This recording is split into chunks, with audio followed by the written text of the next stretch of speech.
I always say there is nobody who can't meditate. That there are only those that won't meditate. And if you notice yesterday, even in that room, but you had your eyes closed, you wouldn't have noticed because I was looking around the room. There were those that were meditating, they took it seriously and they allowed themselves the pleasure of the experience. And there were those in the room that refused to. Right? You can tell immediately that this is a person resisting, not going to do it, looking at the watch, picking up the phone, shaking their hands, moving their legs, laughing, giggling at one another. And of course, students, you can imagine they'll do that. They'll do that because after all, it's not yet the cool thing to do, right? But pretty soon, just like yoga was like a weird thing a few years ago, maybe 20, 30 years ago. It was weird people that did yoga, people that were part of a cult, right? But look at yoga. It's been completely captured by the mainstream America and, given a new dimension. They've taken total ownership of yoga now, right? I don't see many Indian teachers when you go to yoga studios, hardly any. And you rarely come across Indian meditation teachers here too. Because meditation is something that crosses all barriers. It doesn't matter what caste you belong to, what creed you belong to, what religion you follow. It is a relationship with yourself. It's got nothing to do with God. It's got nothing to do with anyone else around. Not your family, not where you were raised, not your age. Anybody of any age can meditate. I even had a 6-year-old who would come and meditate in Pembroke Pines. The thing about meditation is that we don't understand its importance because it's not instant gratification. It's not like popping a chocolate into your mouth. When you pop a chocolate into your mouth, instantly you feel that sense of right? And so you go more for the chocolate. Why? We are so accustomed to being out in this world that we always look for objects to satisfy us. Now, meditation is not an object. Whatever you see is an object. Whatever you taste is an object.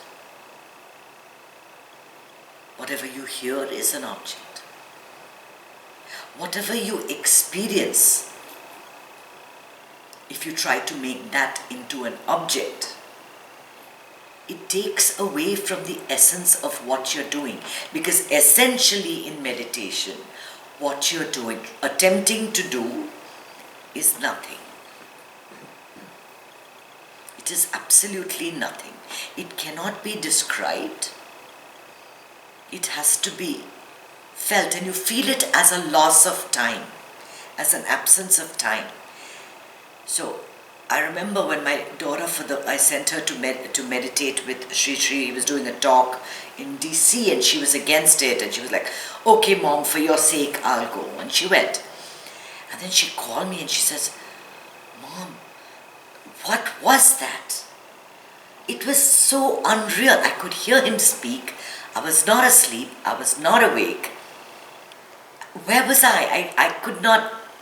You can't describe the feeling of meditation. And once you try to put it into words and try to tell everyone what the experience is going to be like, that's what they're going to be looking for. But your experience of meditation and your experience of meditation and yours and yours and yours is completely different.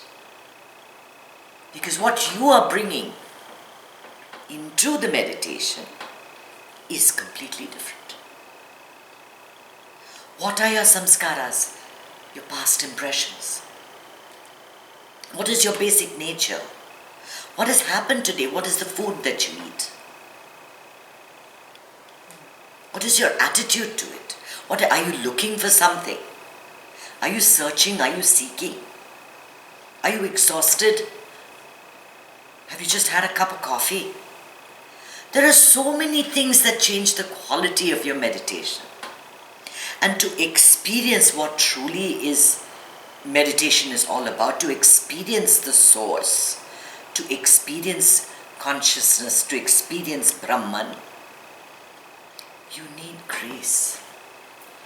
So when someone tells me, you did a wonderful meditation, I always feel like smiling because I did nothing. Your meditation is the grace that flows in your life. It's the only thing that I did was ask you to listen to me, listen to my voice, and that you trust me, that I will take you to a very safe place. And when you allow yourself the liberty to relax, we don't allow ourselves that very often, right? We think that we have to think.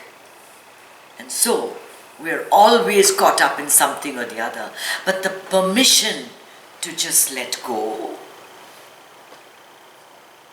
is something that doesn't come easily to everybody. And meditation will not come in this lifetime to everybody. Whoever it comes to, consider yourself blessed. Because you have lived many, many previous lives where you have touched it and let it go and touched it and let it go. And then you come into a lifetime where that is the only thing that makes life worth living. If I do anything in my life, I want to meditate. If I had to give up everything else and keep just one thing, I would keep the meditation. I would eat too, but I would keep the meditation. Because without that meditation, the rest of my life becomes so difficult. Why? Because I have past conditioning. We are all victims of conditioning. All your life, you've been doing something, thinking in a certain way, eating in a certain way, worried about certain things. You have a propensity to certain illnesses. Now, meditation doesn't take it away. But it takes a lot of it away. It takes a lot of it away. I always notice on the days that I've skipped a couple of meditations or my meditations have been not where they should be, my mind is not in a good place, I'm sick a few days later. You can always trace back whenever you fall sick. You can trace back and just know that a few days earlier your mind was not in a good place. If you control your mind through meditation, what you're doing is putting your body into complete harmony, where every cell in your body works to do exactly what it was designed to do. And when that happens, you have good health. When things are not good, when you don't meditate, when your mind is in a bad place, the vibrations are all wrong. The chakras are absorbing all these negative thoughts that you're coming up. Oh my God, the things you say about people, the abusive language that you use, the criticism, the self-flagellation, the self-degradation, the lack of self-esteem is being absorbed. And then the illness comes. We all have cancer cells in our body. But only in some people it manifests.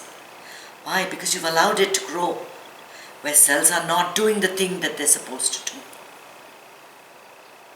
And it doesn't begin with meditation. It doesn't end with meditation, let me put it that way. It begins with meditation. That is the first step that you take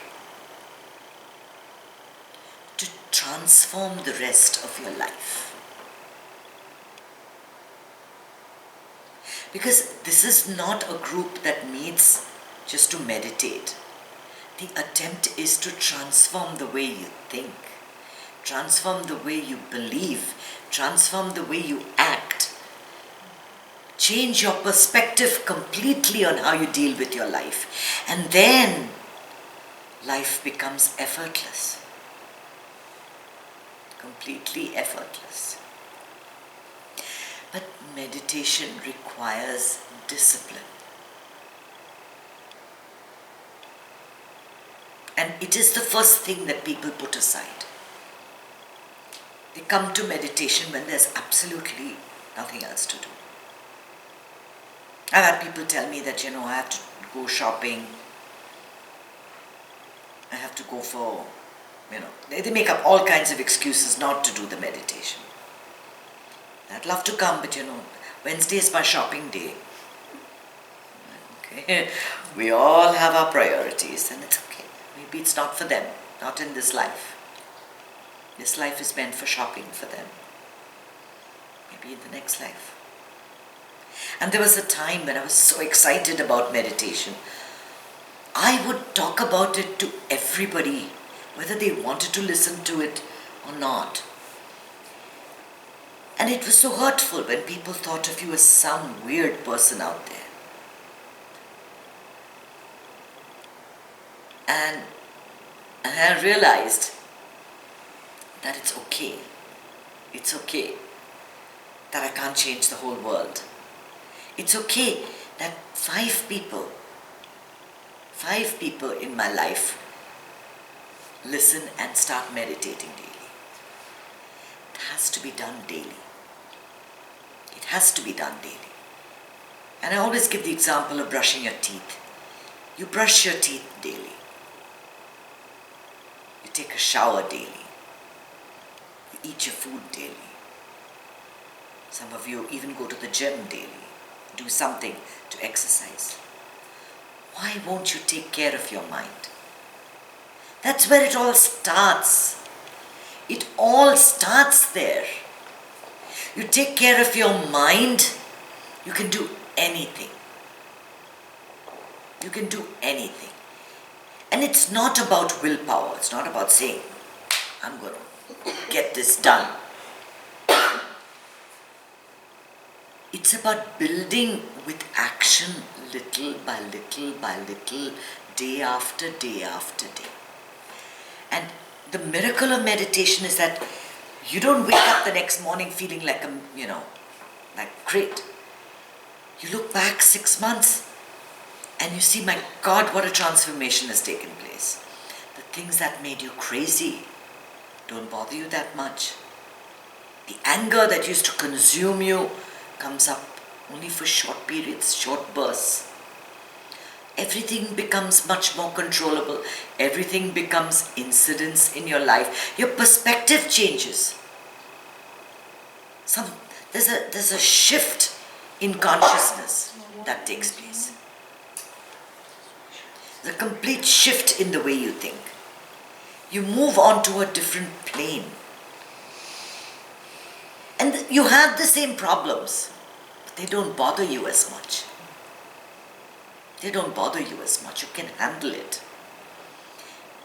And when you do that, those acute instances of stress, they don't take place in your life anymore. Because acute stress is terrible. Acute and chronic stress is terrible too. But you learn to handle all those situations. Everything flows freely in your life. Life is effortless. But each day you have to wake up and say, I will meditate first. I meditate daily is what I put on my little socials. I meditate daily. Yeah, maybe you'll skip one day. Something happens. But not more than that. Because you'll see it in your life. You can see the change in me. You start each day with a 10 or 15 minute meditation and see how your day goes. It always goes well. There is not a single time I have gotten up from meditation feeling worse than before. You wake up, you brush your teeth, you drink a glass of warm water, you go to the bathroom, you sit down to meditate. You do your breathing, 10-minute hamsa pranayama, then you do the meditation. Then you do whatever it is, and you never judge the quality of the meditation. Some days it'll be good, some days it'll be thought-filled, some days it'll be filled with anxiety. It doesn't matter, it's the sadhana, it's the discipline. You do your sadhana daily, and that's why it's called sadhana. Sadhana is discipline. And day after day after day it builds. It builds awareness in the day. Because during meditation, there is acute awareness of thought. You know as soon as you are in the thought. The problem in our daily life is that we don't realize we're in a stressful thought until the stress gets to us. Oh my God, what have I been doing the last 20 minutes? Thinking about this again and again and again. You catch yourself after a very long time. Whereas what happens in meditation, you catch it quicker. And then that is taken into your life. So when that's stressful, and trust me, whatever comes up in meditation is what's plaguing you in your life. When it comes up, you catch it. And get back with a deep breath into that state of meditation. Just for a few seconds. And that's mindlessness. I know the Western world likes to call it mindfulness, but I hate that word. Because, mind that's full is the problem, right? You want to be mindless. Drop the mind, drop the thoughts, and everything gets okay. The only problem in this world is thought. And our strong identity with thought. Groups of thought. That is what meditation makes you aware of. I mean, there are so many other health benefits. I always wanted to check my cortisol levels, and I was shocked at how low my cortisol levels were when I finally checked them. I don't know how to compare it to, maybe they always were low. But since I always talk about cortisol, and cortisol is your stress hormone, I wanted to make sure that mine was okay. And it was. It was really, really low. And I think that it's because I've been meditating for so many years now. And that's a good thing. I do get things do work me up, but then, that's my conditioning. And we're all work in progress, right? The more awareness you have, the more times you catch yourself, the more your meditation is working for you. If you don't catch yourself all day, that means you're completely unaware, you're unconscious, and you're acting out of pure instinct, and you're acting out of just mental constructs. And that's not acting from the source. When you act out from the pure source is when everything works perfectly well in your life. And meditation gives you that. It gives you the ability to act with 100% effort in the day, with much more energy. And you'd imagine that meditation makes you sluggish, not at all. The first few minutes after meditation, perhaps. But it gives you much more energy during the day and much more awareness to do things correctly and to do much more than you ever did earlier. So why wouldn't you meditate? When you meditate, you're happy for no reason. Because your source is happiness. That's the peace. That's the source. And you get at it for maybe a few seconds at a time. And the thing is, you don't know you're getting to it, because you're deep in meditation. Your head is lolling forward like that, deep in meditation. But that peace, that is what we're all longing for. We long to be happy, but we completely confuse the pursuit of happiness with the pursuit of pleasure. equate the two. Pleasure does not equal to happiness. Never. In fact, it gives you such a high that the crash is even worse. What you're looking for is a balance, a state of stillness, a state of joy, a state of peace, a state where everything is right with the world, where there is contentment, when in this moment you need nothing more to complete it. That's the state when you're in meditation, you just open your eyes.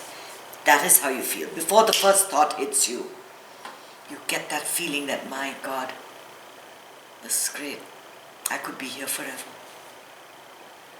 That is the feeling that carries you through the day. Then now everything hits you, right? Life comes at you full force. But you already have empowered yourself with this meditative practice. And it helps you to cope with everything in a measured, tranquil way. Without too much emotion wasted, without too much energy wasted. Why wouldn't you want that for yourself? It's a decision that you have to take, that from tomorrow I will wake up 10 minutes earlier to include meditation as part of my day. Try it and see how it changes your life. It will change your life dramatically. Dramatically, not immediately, but it builds on itself. And after a while, after a year, after 2 years, you will not recognize the person you are. And that's the transformation. You are the transformation you're seeking. The right jobs will come to you, the right people will come before you. Everything happens exactly the way it's supposed to. And if it doesn't, that's okay too. You don't mind what happens. That attitude, you can be happy. As long as you don't crave to be happy always. You remove that word always, you will be happy.